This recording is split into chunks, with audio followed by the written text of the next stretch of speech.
Welcome to my channel, dear students. This is my first video and hope you like it. Subscribe it if you like it. The topic for today is from the class 11th, book Hornbill.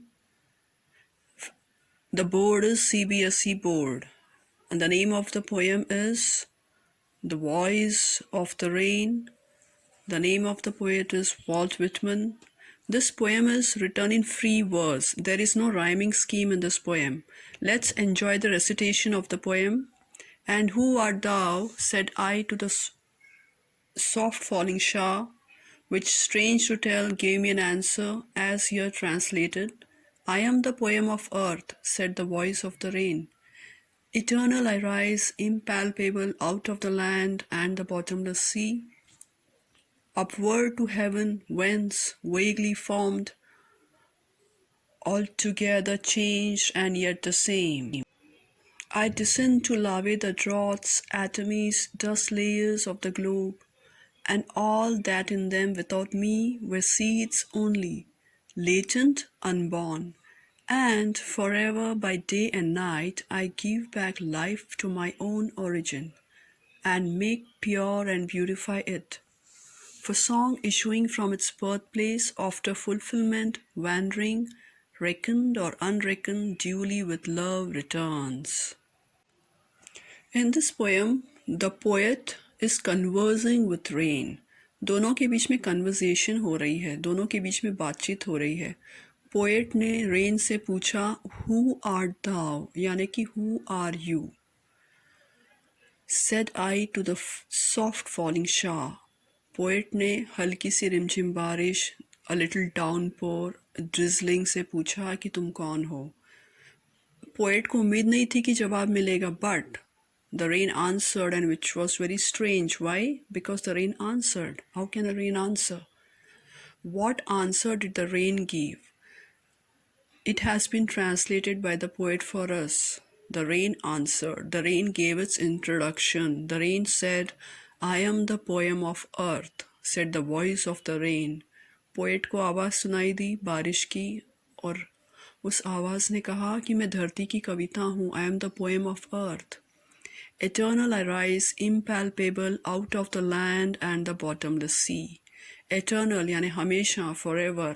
मैं उठती हूँ, I rise, impalpable, यानी कि जो मुझ कोई touch नहीं कर सकता मुझे, और इस तरह से मैं उठती हूँ. कहाँ से उठती हूँ? धरती से उठती हूँ. और कहाँ से उठती हूँ? बॉटमलेस सी से, यानी वो समंदर जिसका कोई तल नहीं है, बॉटम नहीं है. और कहाँ पर जाती हैं उठते हुए? Upward to heaven, whence vaguely formed, altogether changed and yet the same. Heaven की तरफ जाती है बारिश. whence का मतलब where. वेगली फॉर्म्ड, वहाँ पर उसको एक फॉर्म मिलता है, वेग फॉर्म, एक रफ फॉर्म, और वो पूरी तरीके से चेंज हो जाती है, all together changed and yet the same. फिर भी वो वही रहती है. कौन रहती है? जो धरती से राइज हुई थी. उस टाइम पे उसे टच नहीं कर सकते थे, लेकिन क्योंकि अब फॉर्म चेंज हो गया है, अब उसे आप टच कर सकते हो. लेकिन है वही. जैसे कि एक बच्चा पैदा होता है, उसका फिजिकल अपीयरेंस कुछ और होता है, धीरे धीरे वो बड़ा होता है, और जब ओल्ड एज में पहुंचता है उसका अपीयरेंस चेंज होता है, यट वो रहता वही है, वही बेबी जो बड़ा हो गया है, उसकी आइडेंटिटी चेंज नहीं होती. इसी तरीके से जब बरसात धरती से वेपर के रूप में राइज होती है और फिर जब बूंदों में बदल जाती है, ड्रॉप्स में बदल जाती है, उसकी आइडेंटिटी चेंज नहीं होती, रहती वो वही है. फिर क्या होता है जब फॉर्म चेंज हो जाता है? उसके बाद क्या होता है? I descend to lave the draughts, atomies, dust layers of the globe, and all that in them without me were seeds only, latent, unborn. फिर बरसात नीचे उतरती है, डिसेंड करती है. पहले राइज हुई थी, असेंड हुई थी, अब क्या करेगी? नीचे उतरेगी, डिसेंड करेगी. डिसेंड करती है, फिर क्या होता है? वो धरती को पानी देती है, गीला करती है, नहलाती है. आई डिसेंड टू लैवे द ड्रॉट्स, धरती को नहलाती है, वॉश करती है, बेथ करती है. वो धरती जो सूखी है, ड्रॉट्स, जो सूखा पड़ जाता है धरती पर जिसे पानी की ज़रूरत है, उसे पानी से नहलाती है। एटमीज, जो एटम्स होते हैं, बहुत स्मॉल पार्टिकल्स होते हैं जो हम नेकेड आई से नहीं देख सकते, उन्हें भी गीला करती है, उन्हें भी नहलाती है। धरती पर जो डस्ट की लेयर्स, जो परत जमा हो गई है, उन्हें भी नहलाती है। इस ग्लोब में बरसती है। और उसके बरसने से पहले धरती में क्या था? And all that in them without me way seeds only latent unborn. धरती के अंदर क्या थे? सीड्स थे, बीज थे, लेटेंट थे, यानी छुपे हुए थे धरती के अंदर, हिडन थे, अभी वो पैदा नहीं हुए थे। देवर अनबॉर्न। सीड्स कब ग्रो करते हैं? जब उन्हें बरसात से पानी मिलता है। और इसी तरीके से सीड्स में जान आ जाती है, और यही बरसात निरंतर करती है। And forever, day by day and night, I give back life to my own origin. तो जो सीड्स में जो जान आती है, दरअसल बरसात दिन रात उन बीजों को जान नहीं देती है, लाइफ नहीं देती है, वो अपने ओरिजिन को लाइफ देती है, अपनी उत्पत्ति को लाइफ देती है। क्योंकि रेन की शुरुआत भी तो धरती से हुई थी, वेपर के रूप में, फिर उसी धरती पर बरसती है। यानी कहाँ पर बरसती है? उस जगह पर जहाँ से उसकी शुरुआत हुई थी। अगर वो नहीं बरसेगी और सीड्स को अगर पानी नहीं मिलेगा, अगर वो ग्रो नहीं करेंगे, तो फिर से बरसात की उत्पत्ति नहीं होगी। जब वो अपनी उत्पत्ति पे बरसती है, अपनी ओरिजिन पर बरसती है, तो क्या करती है? And make pure and beautify it. तो उस धरती को फिर से प्योर बनाती है। नहलाने के बाद वो प्योर हो जाती है।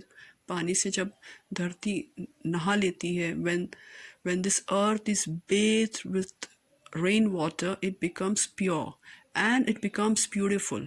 So the rain purifies this earth, beautifies this earth, क्योंकि हरियाली हो जाती है हर तरफ, सुंदरता आ जाती है धरती पर।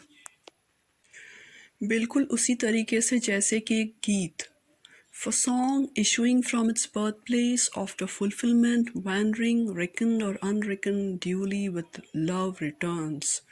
बिल्कुल रेन वैसा ही करती है जैसे एक सॉन्ग जिस जगह से निकलता है, उस जहाँ से वो इशू होता है, उसका बर्थ प्लेस, उसे बहुत से लोग सुनते हैं तो वो फुलफिलमेंट मिलती है, उसे बहुत से लोगों का प्यार मिलता है। वो गाना बहुत जगह वैंडर करता है, बहुत जगह घूमता है, और वो गाना बहुत अच्छा बनता है, it is fulfilled.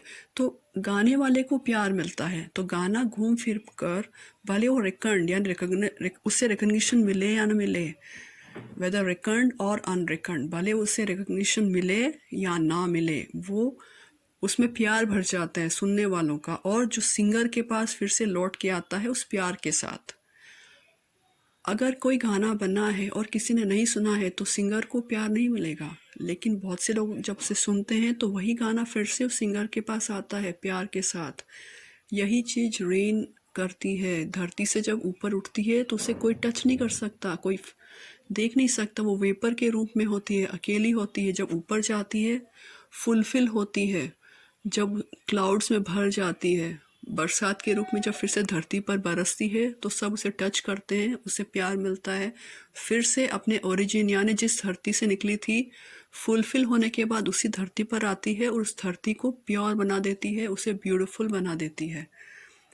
So the poem has ended and it is such a beautiful poem.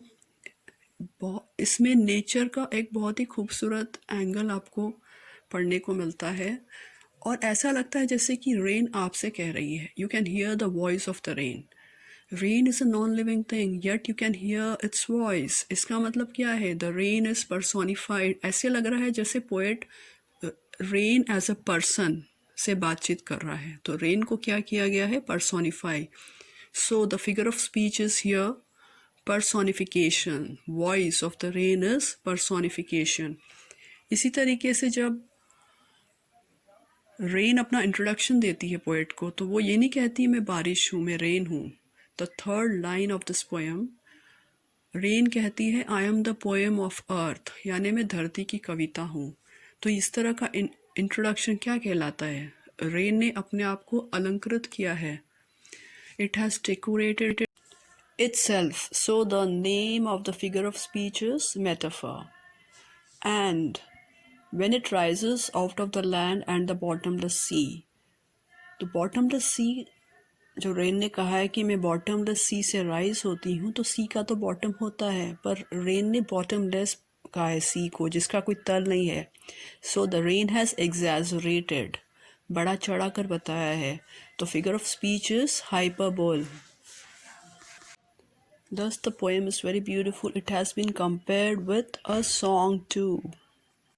Hope you enjoyed the recitation and explanation. Do well in the exams. The theme of the poem is cycle of life, which means everything returns to its origin. The full form of reckoned is reckoned. The meaning of reckoned is cared, and unreckoned is uncared. Figures of speech in the poem. The rain's voice is personification. Poem of earth is metaphor.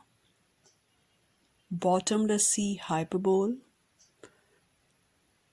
Thank you and do subscribe.